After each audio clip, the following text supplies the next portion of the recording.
Saya Gata Nuraini.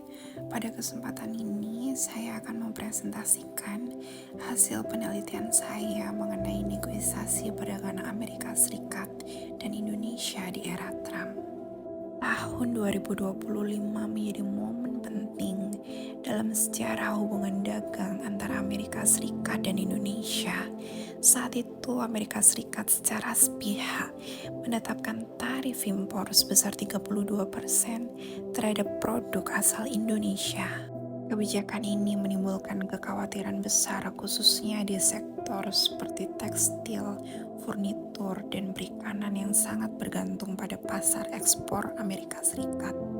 Namun, pemerintah Indonesia berhasil menurunkan tarif tersebut menjadi 19%. Penurunan ini menjadi bukti nyata bahwa diplomasi ekonomi Indonesia mampu dalam menjaga stabilitas ekspor dan daya saing industri nasional.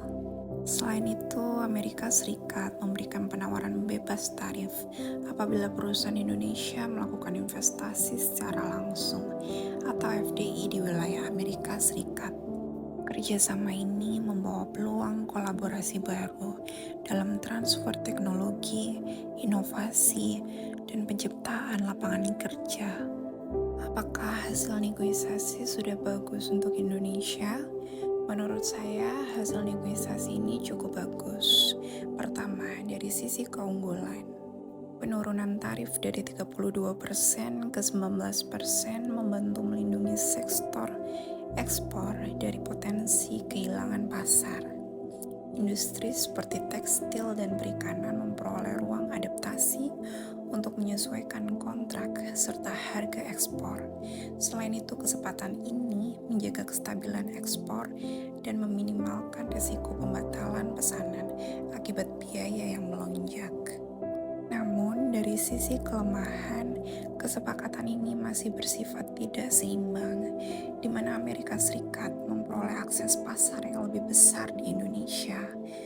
Diperlukan rules of origin yang ketat untuk menghindari salah klasifikasi dan transshipment. Selain itu, carve-out sektoral dan phase down tarif dua arah harus dinegosiasikan agar keseimbangan dagang menjadi lebih stabil. Kesepakatan ini berdampak langsung pada kebijakan industri nasional.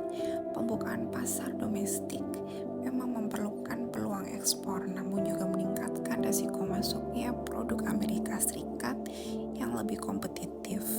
Karena itu diperlukan penyesuaian regulasi antar kementerian, mulai dari perdagangan, perindustrian, investasi, hingga bea cukai.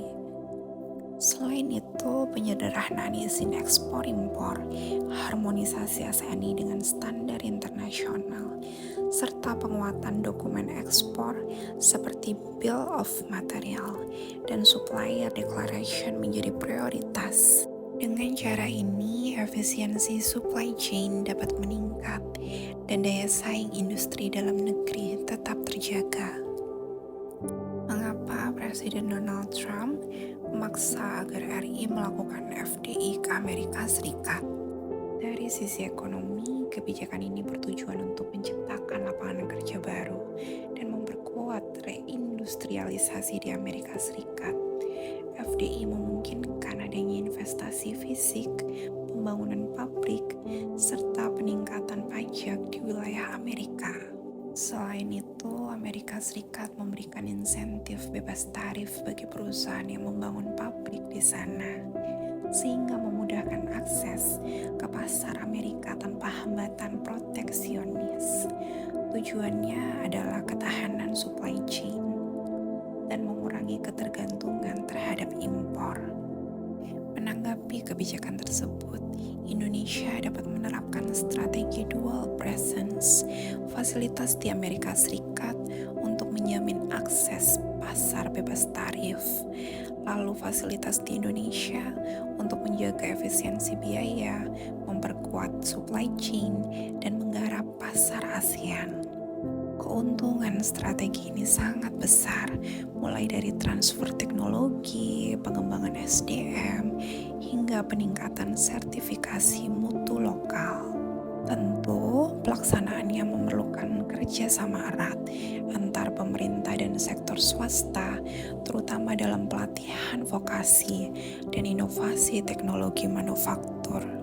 Banyak perusahaan global yang telah menanamkan FDI di Indonesia dengan hasil yang sangat positif.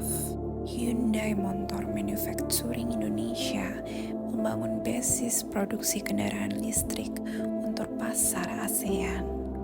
HLI Green Power membangun pabrik baterai EV pertama di Indonesia. Toyota Motor Corporation memperluas produksi kendaraan hybrid dan meningkatkan lokal konten melalui vendor development program. Di sektor digital, Amazon Web Service memperkuat infrastruktur cloud nasional.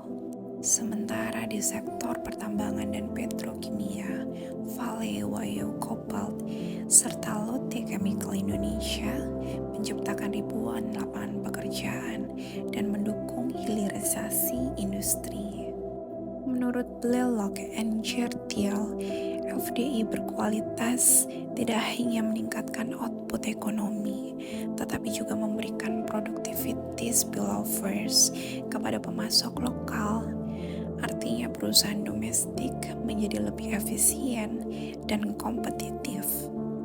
Dari seluruh analisis dapat saya simpulkan bahwa penurunan tarif dari 32% menjadi 19% merupakan keberhasilan diplomasi ekonomi Indonesia. Kebijakan FDI Amerika Serikat dapat memberikan peluang sekaligus tantangan. Indonesia perlu merespon dengan strategi dual presence yang efektif. FDI berkualitas terbukti mampu memperkuat daya saing ekspor, menciptakan lapangan pekerjaan, serta mempercepat transformasi dalam teknologi industri nasional. Menurut saya, melanjutkan negosiasi bilateral sangat memperkuat sektor strategis, menegakkan rule of origin dan regulasi perdagangan yang jelas, percepatan investasi hijau dan digital, meningkatkan program vokasi tenaga kerja industri, serta menjalankan diplomasi ekonomi secara progresif dengan prinsip mutual gains. Dengan strategi tersebut, Indonesia dapat menjadi pusat manufaktur hijau dan digital di kawasan Indo-Pasifik. Demikian presentasi saya mengenai negosiasi perdagangan Amerika Serikat dan Indonesia di era Trump. Terima kasih.